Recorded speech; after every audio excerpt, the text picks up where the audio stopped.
नमस्कार। आज की दुनिया में देखे पैसा, निवेश, कमाई ये सब अब किसी एक देश की सीमाओं में बंधा नहीं है ना? बिल्कुल सही। सब कुछ ग्लोबल हो गया है। हाँ, तो ऐसे में हम जैसे भारतीय टैक्स पेयर्स के लिए ये जानना बहुत जरूरी हो गया है कि भाई अगर विदेश में कोई संपत्ति है या वहां से कोई आमदनी हो रही है तो उसकी सही जानकारी हम अपनी सरकार को मतलब इनकम टैक्स डिपार्टमेंट को कैसे दें। जी, और ये जानकारी देना सिर्फ जरूरी ही नहीं बल्कि अनिवार्य भी है। इसीलिए आज हम बात कर रहे हैं सीए अभिषेक जैन की एक किताब है disclosure of foreign assets in ITR, उसकी एक डिटेल्ड हिंदी समीक्षा पर। अच्छा। ये समीक्षा बताती है कि कैसे ये किताब इनकम टैक्स एक्ट 1961 के कुछ थोड़े मुश्किल समझे जाने वाले हिस्से जैसे शेड्यूल एफए, शेड्यूल एफएसआई और शेड्यूल टीआर को समझने में मदद करती है। हाँ, ये शेड्यूल्स अक्सर कंफ्यूजिंग लगते हैं लोगों को। तो चलिए इसी समीक्षा के जरिए इस पूरे मामले को थोड़ा और गहराई से समझते हैं। जरूर।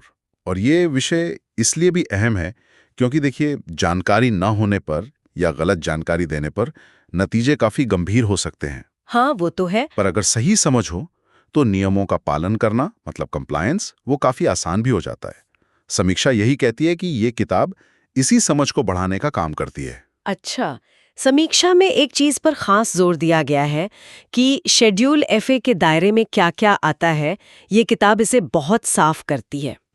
जैसे इसमें सिर्फ विदेशी बैंक खाते या जमीन जायदाद ही नहीं बल्कि शेयर्स हैं, कोई इंश्योरेंस पॉलिसी ले रखी है विदेश में, कोई ट्रस्ट है, वो सब शामिल है। जी, और एक बहुत जरूरी बात जो अक्सर छूट जाती है, सिग्नेटरी अथॉरिटी। हाँ, ये समीक्षा में भी हाईलाइट किया गया है।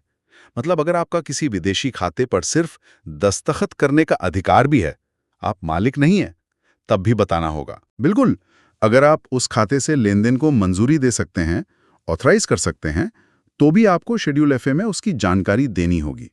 ये बहुत बारीक बात है पर महत्वपूर्ण है। सही कहा। और समीक्षा ये भी बताती है कि किताब में हर तरह की संपत्ति के लिए क्या डिटेल्स देनी है, कैसे फॉर्म भरना है, इसका स्टेप बाय स्टेप गाइड है। हाँ, वो तो है ही।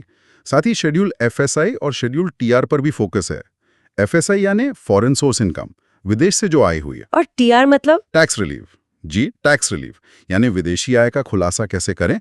और सबसे जरूरी, डबल टैक्सेशन अवॉइडेंस एग्रीमेंट डीटीएए के तहत टैक्स में छूट कैसे क्लेम करें। अच्छा, ये डीटीए वाला हिस्सा थोड़ा और समझाएंगे। मतलब समीक्षा क्या कहती है इस बारे में? देखिए, समीक्षा के मुताबिक किताब ये समझाती है कि मान लीजिए आपकी कोई कमाई विदेश में हुई और आपने वहां टैक्स भर दिया, तो डीटीए के तहत कुछ नियमों के आधार पर आप भारत में उसी कमाई पर दोबारा टैक्स देने से बच सकते हैं या आपको क्रेडिट मिल सकता है। शेड्यूल टीआर इसी के लिए होता है। किताब इन नियमों को प्रैक्टिकल तरीके से बताती है, ऐसा समीक्षा का कहना है। ये तो वाकई बहुत काम की बात है। अच्छा, समीक्षा ये भी कहती है कि किताब में असली केस स्टडीज का इस्तेमाल हुआ है। जी हाँ, ये एक बड़ा प्लस पॉइंट बताया गया है। जैसे आम नौकरी करने वाले लोग हैं या कोई फ्रीलांसिंग करता है जिसकी पेमेंट विदेश से आती है, या जैसे कोई एनआरआई भारत वापस आ गया हो। बिल्कुल, या जिन्हें अपनी कंपनी से विदेश में लिस्टेड शेयर्स मिलते हैं मतलब ईएसओपीज। इन सब के उदाहरण देकर समझाया गया है कि उनके केस में क्या नियम लागू होंगे और कैसे खुलासा करना है। और बात सिर्फ पुरानी या पारंपरिक संपत्ति की नहीं है। नहीं, बिल्कुल नहीं। समीक्षा के अनुसार किताब नए जमाने के एसेट्स को भी कवर करती है। जैसे मान लीजिए किसी का पेपैल अकाउंट है जिसमें पैसे आते हैं विदेश से, या आजकल जैसे क्रिप्टो का चलन है, हाँ, तो विदेशी क्रिप्टो वॉलेट्स। हाँ, विदेशी क्रिप्टो वॉलेट्स या वो ईसॉप्स वाली बात, इन सबको कैसे दिखाना है आईटीआर में ये भी बताया गया है। डिजिटल दौर में ये सब जानना बहुत जरूरी हो गया है। लेकिन मान लीजिए कोई ये सब जानकारी नहीं देता है, छुपा लेता है, तो समीक्षा क्या कहती है इसके नतीजों पर? देखिए, समीक्षा इस मामले में बहुत स्पष्ट है और वो किताब के हवाले से गंभीर कानूनी परिणामों की ओर इशारा करती है, खासतौर पर जो ब्लैक मनी एक्ट 2015 है उसके तहत। क्या हो सकता है? प्रति अघोषित संपत्ति मतलब हर एक फॉरेन एसेट जो डिस्क्लोज नहीं किया, उस पर 10 लाख रुपए तक का जुर्माना लग सकता है।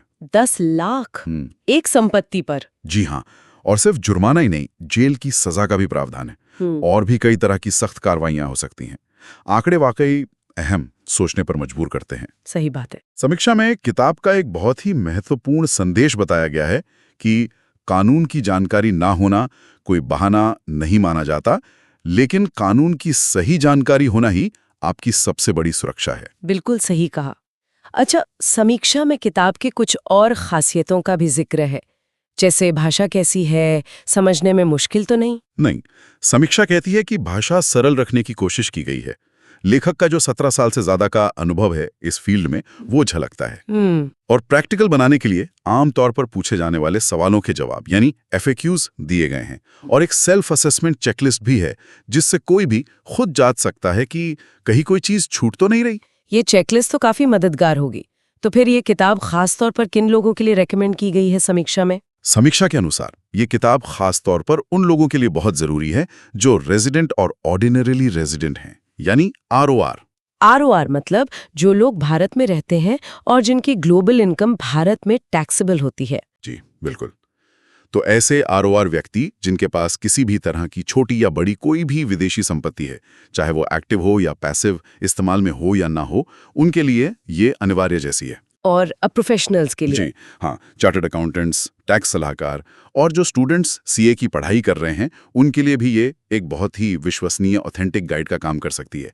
तो कुल मिलाकर देखें तो ये समीक्षा इस किताब को सिर्फ एक रूखी सूखी तकनीकी गाइड नहीं मानती, बल्कि इसे विदेशी संपत्ति के नियमों का सही ढंग से पालन करने के लिए एक व्यवहारिक, एक प्रैक्टिकल गाइड के रूप में देखती है। इसका मकसद है जागरूकता फैलाना, नियमों का पालन यानी कंप्लायंस को बढ़ावा देना और टैक्स पेयर्स में एक तरह का आत्मविश्वास जगाना। और सबसे अच्छी बात शायद ये है कि मुश्किल नियमों को असल जिंदगी के उदाहरणों से जोड़ा गया है। बिल्कुल, वही इसे खास बनाता है। तो का निचोड़ क्या निकलता है? ये पूरी चर्चा, ये समीक्षा हमें सोचने पर मजबूर करती है कि जैसे जैसे हमारी दुनिया आर्थिक रूप से और ज्यादा जुड़ती जा रही है, ग्लोबलाइज हो रही है और नियम भी सख्त हो रहे हैं, तो कोई व्यक्ति, कोई आम टैक्स पेयर ये कैसे सुनिश्चित करे कि वो न सिर्फ सारे नियमों का सही पालन कर रहा है, बल्कि विदेश से हुई कमाई पर जो कानूनी तौर पर टैक्स में राहत मिल सकती है, जो बेनिफिट्स मिल सकते हैं, उनका भी पूरा फायदा उठा रहा है। ये एक बहुत ही मौजूद सवाल है। हाँ, ये एक ऐसा सवाल है जिस पर शायद हम सबको थोड़ा सोचने की जरूरत है।